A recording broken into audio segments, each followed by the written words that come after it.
Hey everybody, आज हम discuss करेंगे स्पेसिफिक रिलीफ एक्ट 1963 के सेक्शन 15 को, जो दिया गया है चैप्टर 2 में, जो बात करता है who may obtain specific performance की। स्पेसिफिक परफॉर्मेंस कौन ऑब्टेन कर सकता है, कौन करा सकता है स्पेसिफिक परफॉर्मेंस किसी भी कॉन्ट्रैक्ट का।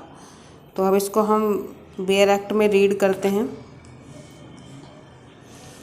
Accept as otherwise provided by this chapter, जो इस चैप्टर में जो प्रोविजंस दिए गए हैं उनके अलावा the specific performance of a contract में बी ऑब्टेन्ड बाय, जो स्पेसिफिक परफॉर्मेंस है वो कराया जा सकता है।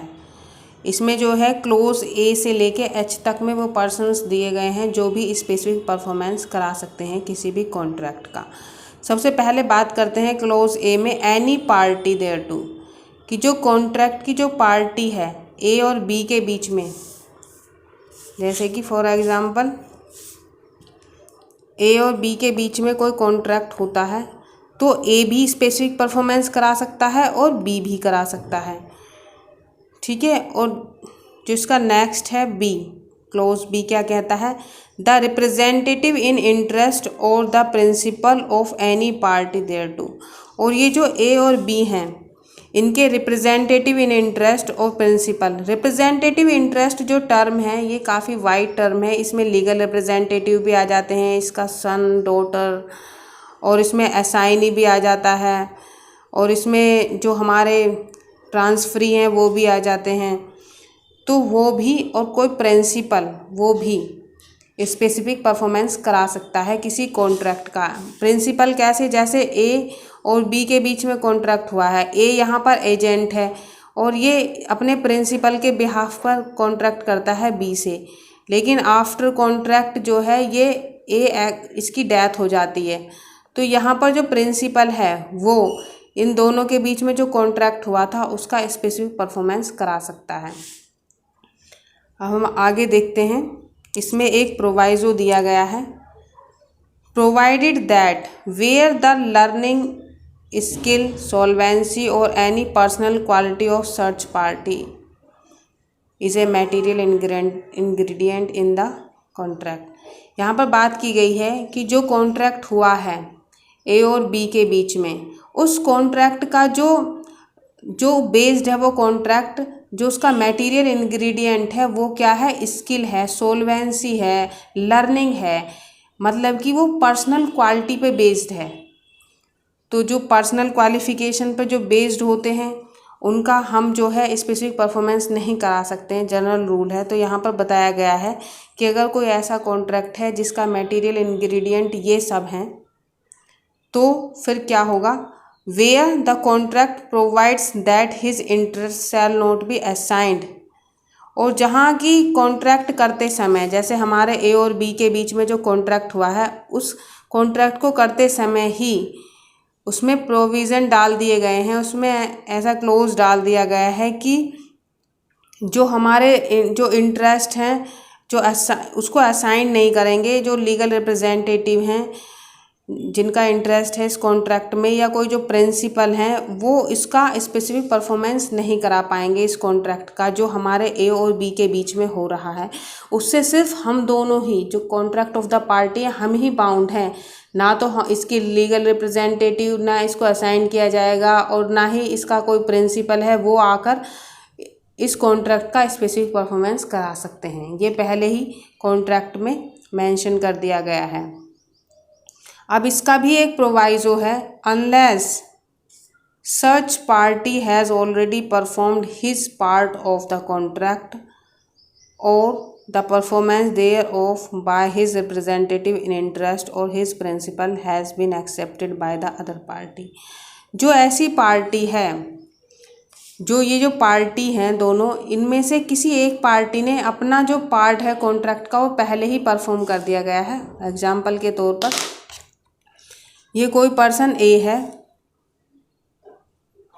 ये बी के साथ कॉन्ट्रैक्ट करता है। ए जो है यहाँ पर, बी क्या है, बी यहाँ पर सिंगर है। ये ए बोलता है कि हमारे यहाँ पर फंक्शन है, शादी है इसकी बेटी की, कि आप यहाँ पर मेरे फंक्शन में गाना गाइए।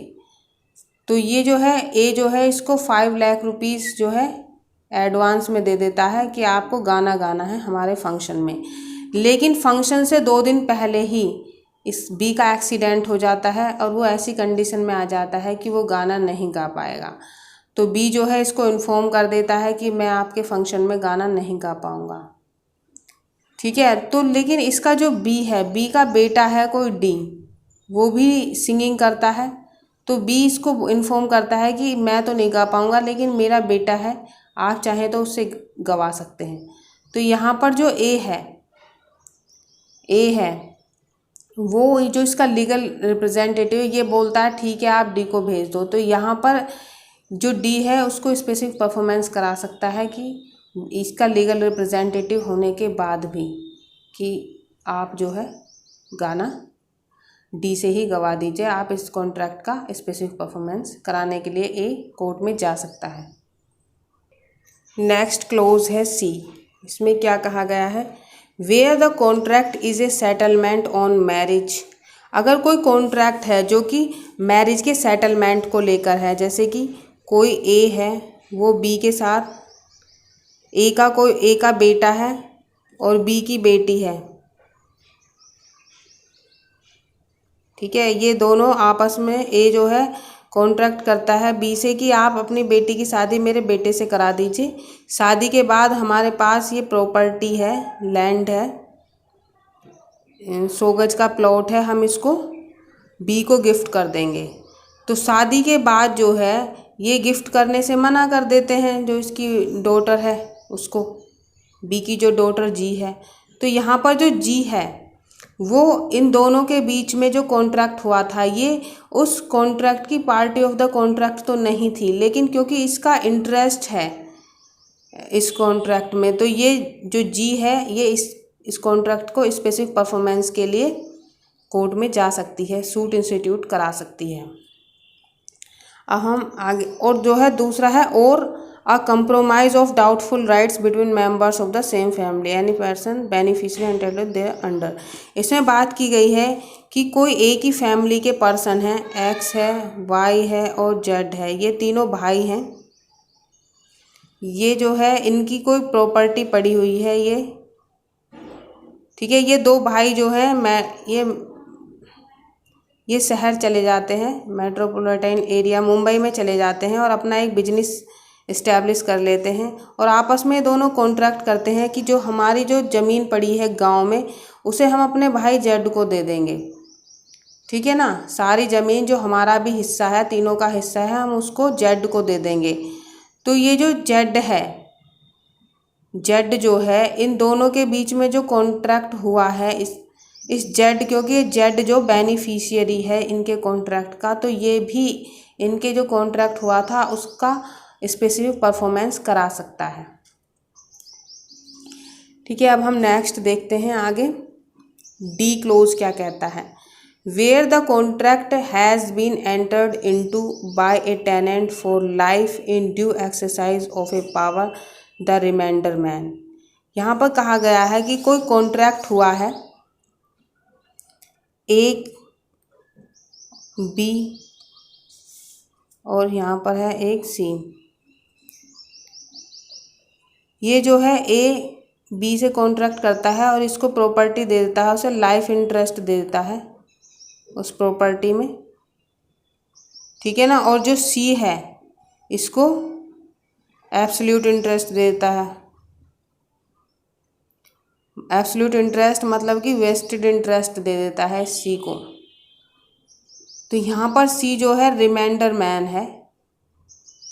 रिमाइंडर मैन वो होता है जो लास्ट में जिसको प्रॉपर्टी जाती है। तो यहाँ पर क्या है, ए बी को कोई प्रॉपर्टी देता है, लाइफ इंटरेस्ट उसके देता है उस प्रॉपर्टी में, और लास्ट में वो सी को एब्सोल्यूटली इंटरेस्ट दे देता है। तो यहाँ पर जो बी है, बी जो है किसी डी पर्सन से कॉन्ट्रैक्ट करती है इस लैंड को लेकर, डी बी करता है, इसको लीज पर दे देता है इस प्रॉपर्टी को। तो यहाँ पर ये इस कॉन्ट्रैक्ट के बाद ये बी की डेथ हो जाती है। तो यहाँ पर जो सी है वो क्या करता है, वो सी जो है इस कॉन्ट्रैक्ट को परफॉर्म कराने के लिए, डी पर स्पेसिफिक परफॉर्मेंस के लिए कोर्ट में सूट इंस्टीट्यूट कर सकता है ये रिमाइंडर मैन। ठीक है, इसमें यही बताया गया है। अब हम आगे देखते हैं ई क्या कहता है। Ah reversioner in possession where the agreement is a covenant entered into with his predecessor in title and the reversioner is entitled to the benefit of such covenant। covenant अपने आप में एक प्रकार का कॉन्ट्रैक्ट होता है, रिटन कॉन्ट्रैक्ट, ठीक है ना, जो एक से ज़्यादा लोगों के बीच में किया जाता है। अब हम देखते हैं रिवर्सनर इन पोजेशन क्या है। देखेंगे ए जो है कोई पर्सन एच है, ठीक है, एच है कोई पर्सन, ये उसकी वाइफ है।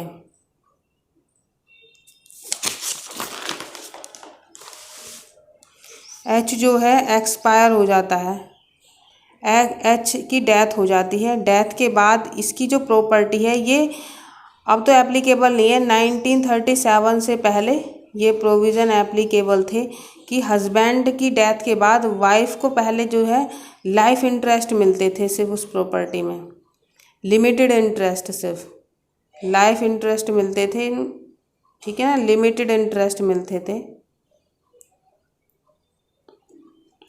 जो वाइफ है वो किसी पर्सन के साथ कॉन्ट्रैक्ट कर लेती है डी के साथ, इस प्रॉपर्टी को जो लैंड है उसको लीज पर दे देती है, कोई भी कॉन्ट्रैक्ट कर सकती है, लीज पर दे दी उसने प्रॉपर्टी।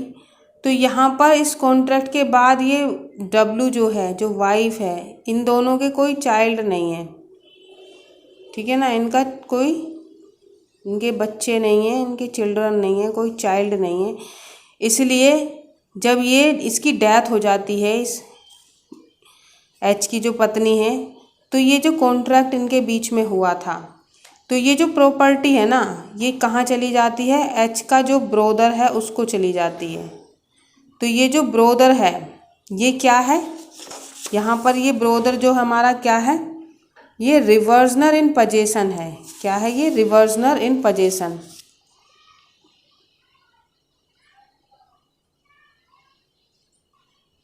रिवर्सनर इन पोजेशन है ये, ठीक है ना, तो इसको चली जाती है ये प्रॉपर्टी। तो यहाँ पर ये जो इन दोनों के बीच में जो कॉन्ट्रैक्ट हुआ था, तो इसको जो बी है इसका स्पेसिफिक परफॉर्मेंस के लिए सूट इंस्टीट्यूट कर सकता है इस डी के खिलाफ। यही बताया गया है कि रिवर्सनर इन पोजेशन। और जो इसमें नेक्स्ट है, ah reversioner in remainder where the agreement in is सर्च a covenant and the reversioner is entitled to the benefit thereof and will sustain material injury by reason of its breach। यहाँ पर बात की गई है रिवर्सनर in reminder की। इसी example से हम समझेंगे ये जो प्रॉपर्टी इसकी डेथ के बाद इसकी वाइफ को चली जाती है, यहाँ पर अब इसमें वाइफ की डेथ नहीं हो रही है, ठीक है ना, डेथ नहीं हो रही है वाइफ की, वाइफ अभी जिंदा है। इसी ये जो कॉन्ट्रैक्ट किया है डी ने, तो डी जो है कोई ब्रीच कर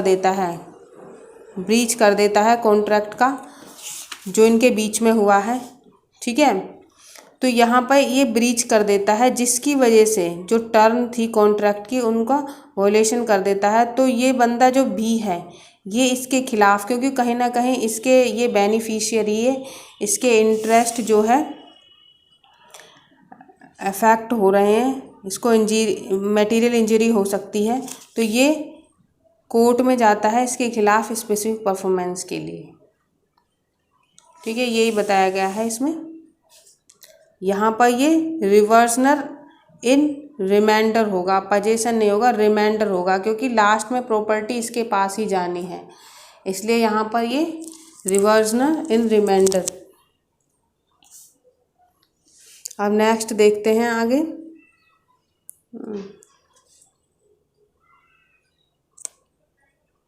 वह जी, ई के बाद है एफ हो गया हमारा एफ। और इसमें जो है 2018 के बाद अमेंडमेंट हुआ है, FA इसमें ऐड किया गया है, जो हमारा यहाँ पर है FA।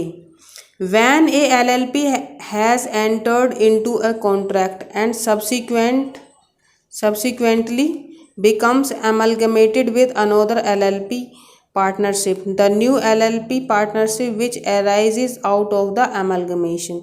यहाँ LLP का मतलब है लिमिटेड लायबिलिटी पार्टनरशिप।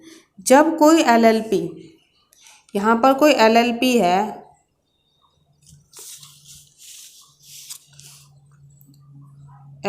है, वो किसी से कॉन्ट्रैक्ट करती है किसी पर्सन डी से, और आफ्टर इस कॉन्ट्रैक्ट ये जो है किसी दूसरी LLP के साथ आपस में अमलगमेशन हो जाता है। अमलगमेशन के बाद जो है एक नई एक न्यू LLP जो है अराइज होती है ये, ठीक है ना। दोनों LLP जुड़कर एक नई LLP जो है अराइज हो जाती है एक्स नाम की। तो ये जो है जो कॉन्ट्रैक्ट LLP जो इन दोनों के बीच में हुआ था, तो जो न्यू LLP अराइज हुई है एक्स नाम की, ये इस कॉन्ट्रैक्ट को क्या करा सकती है, स्पेसिफिक परफॉर्मेंस करा सकती है इस कॉन्ट्रैक्ट का। यही इसमें बताया गया है FA में। अब बात करते हैं FA के बाद G की। When a company has entered into a contract and subsequently becomes amalgamated with another company, the new company which arises out of the amalgamation. इसमें बात की गई है कि जब कोई कंपनी किसी के साथ कॉन्ट्रैक्ट कर लेती है और सब्सिक्वेंटली, एग्जाम्पल के तौर पर हम लेंगे यहाँ पर कोई कंपनी है जो कि किसी पर्सन एक्स के साथ कॉन्ट्रैक्ट कर लेती है, और आफ्टर कॉन्ट्रैक्ट ये कंपनी जो है किसी दूसरी कंपनी से, ये कंपनी C1 है और नहीं, दूसरी कंपनी D के साथ क्या हो जाती है, ये कंपनी D है, इसके साथ अमलगमेशन कर लेती है, ठीक है ना, मर्ज हो जाती है इस कंपनी के साथ और एक नई कंपनी बन जाती है C&D कंपनी के नाम से। तो ये जो न्यू कंपनी अराइज हुई है, ये जो पहली जो ये कंपनी C1 थी, इसके साथ जो है जो कॉन्ट्रैक्ट हुआ था एक्स के साथ, इसका स्पेसिफिक परफॉर्मेंस करा सकती है, कोर्ट में सूट इंस्टीट्यूट कर सकती है। यही बताया गया है इसमें। अब हम बात करते हैं नेक्स्ट प्रोविज़न क्या है इसका, नेक्स्ट क्लोज।